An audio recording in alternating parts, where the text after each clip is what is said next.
And so as we stand here on the former beaver dam, which is now the roadway, we'll prepare to take a look on the other side of Fort Hill, following the path over Fort Hill to the west side of the hill, to take a look at the roadway there and see the changes that have occurred. Western side of Fort Hill on the Old Connecticut Path. And we'll take a walk along this section of the old road and see that it too crosses a significant area of wetland. And just as the eastern side was low-lying and subject to flooding, the western side is also. But one of the questions that occurs when you walk both sides is that while the eastern side has remained largely undisturbed in place for 325 years, this more modern section of the roadway has failed and has flooded out and washed away several times over the past 25 years. So we need to take a look and say, well, what's different about this section from the section on the eastern side that has withstood more than 3 centuries? What was the problem that they created? To try to understand where they might have gone wrong, let's take a moment for another look at the design of the Old Connecticut Path on the east side of Fort Hill. Modern highways are constructed with a subsurface, and rebar steel rods are used with concrete to create an understructure that holds the road in place and keeps it from being eroded or broken over time.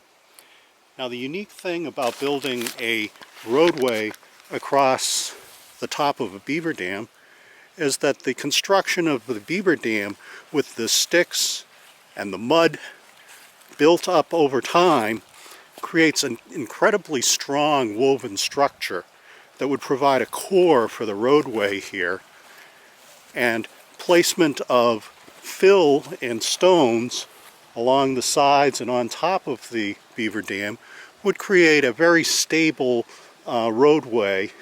And by keeping it low and continuing to use the structure that the beavers designed of places for water to flow out at flood and a very strong, stable release play on the dam, they were able to create a roadway that has remained undisturbed, largely as it was 325 years ago when the first settlers came to Woodstock. We're on the Old Connecticut Path on the west side of Fort Hill, and we're taking a look at the roadway as it's been modernized. The original roadway was somewhat lower and had 3 stone box culverts running through.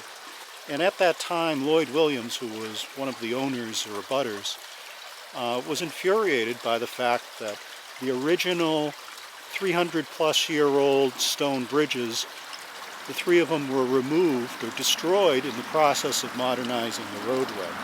Here we can see an old picture from the late 1800s that shows one of the 3 ancient bridges. Now, as Lloyd said, they destroyed the ancient bridges, and now all we have are cement culverts.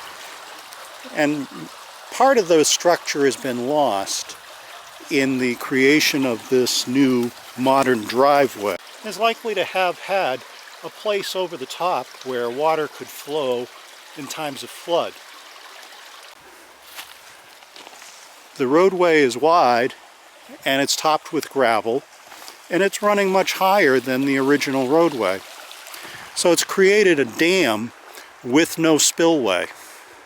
So in times of flood, the 3 culverts that are here to allow passage of the water become overwhelmed, and the roadway acts as a dam, and once the water level reaches the top, it finds a way to breach the dam and wash it away. And I've been told in this past year It's been washed away 3 times, but it's been many times over the years. So the change in design of the roadway from a path across the stream, built likely on top of a beaver dam, to a gravel-packed roadway that's forming a dam across the stream, has changed the environment.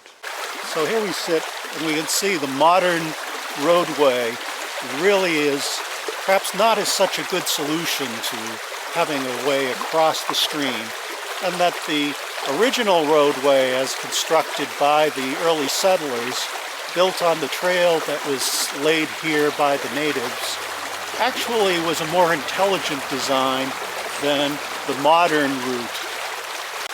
And that the modern design isn't nearly as strong and adaptable to the environment as the roadway on the other side of the hill that stood there for 300 years without being disturbed.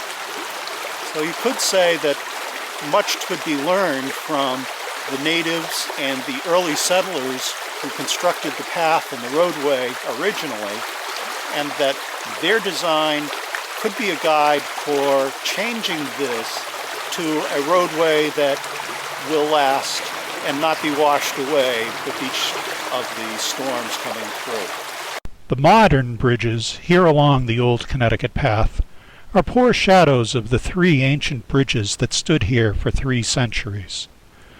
Woodstock resident Lloyd Williams recognized their historic significance. He fought against their destruction so that they could be preserved for future generations. When Lloyd lost that battle for their preservation, a part of our national heritage was lost forever.